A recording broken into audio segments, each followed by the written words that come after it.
দেখতে পারি নাই, কিন্তু এখন দেখতে পাচ্ছি। সকালে এই সিনারিটা এত সুন্দর দেখা যায়, মানে বলে প্রকাশ করা যাবে না। এখানে কিছু লোকাল স্থানীয় বা টুরিস্ট অনেকে এখানে মাছও ধরতেছে, আবার অনেকে বসে আছে, বসে আছে। এত সুন্দর কনস্ট্রাকশন, এত সুন্দর ইঞ্জিনিয়ারিং, আপনারা দেখলে যদি আসেন কখনো এখানে আসবেন, অবশ্যই আপনাদেরকে আসার জন্য অবশ্যই এখানে আমন্ত্রিত করা হলো। এখানে দেখেন স্রোতটা কিন্তু এখানে ওইরকম বেশি একটা স্রোত নেই।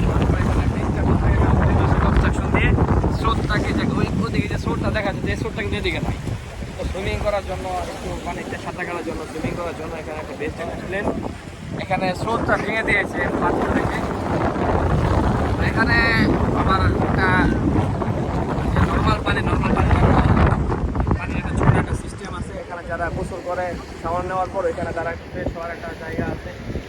তো এই আসলে বুলুমালের যে বিচ সাইডের মধ্যে অনেকে আসে সুইমিং করার জন্য। আমরাও আসলে সুইমিংয়ে ড্রেস পরে আসি নাই, সুইমিং ড্রেস পরে আসতাম তাহলে আমরা হয়তো সুইমিং করতাম। তো খাওয়ার পরে আসবো। এমন একটা সুন্দর একটা জায়গা, আসলে ক্যামেরায় বন্দি করা সম্ভব না। যেদিকে তাকাবেন ওদিকে সুন্দর, মানে চতুর্দিকে সুন্দর, মানে কোনটা দেখে আপনি কোনটা বলবেন। তো অবশ্যই সকলকে আসার জন্য এখানে আমন্ত্রিত করা হলো, সকলে আসবেন, ভালো থাকবেন, সুস্থ থাকবেন, সকলে ধন্যবাদ।